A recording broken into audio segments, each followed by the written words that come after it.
Have you ever gotten feedback that you didn't really enjoy hearing? Or perhaps there's something someone has said recently and you don't like how they said it. But if you are really honest with yourself and you think about it and ask, was there a grain of truth in it? You realize that the feedback is actually an opportunity if you're willing to hear it. When I wrote Successful Women Think Differently, in the very beginning of the book, I talk about these 7 key decisions that authentically successful women tend to make. And decision number 6 is I will seek feedback and use it to grow. And I said this: you need people around you who tell you the truth. Resilient women know this, and even when they don't like what they hear, they listen, they process it, and they ask themselves, is there a grain of truth to this feedback, even if it's negative? Our limited perspective is not enough. We might have a big perspective, but it's just one perspective. And if we can choose to be humble and we can use failures and mistakes as learning tools, we can grow in ways that are only possible when we can hear the things that we don't like to hear.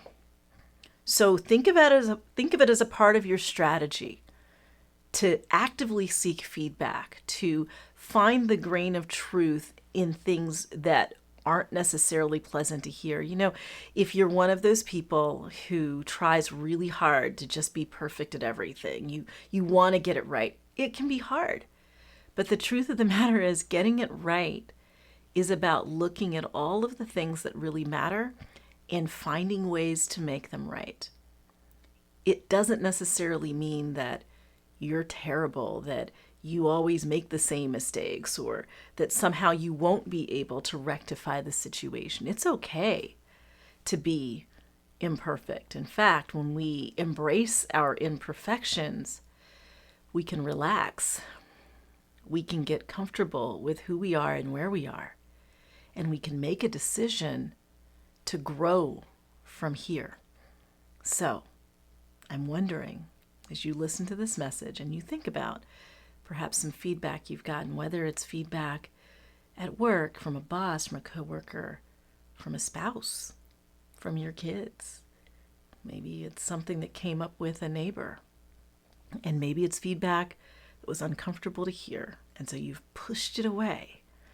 I simply want to ask you this: is there a grain of truth in it? And if so, what might you be willing to do about it? The most successful people use feedback.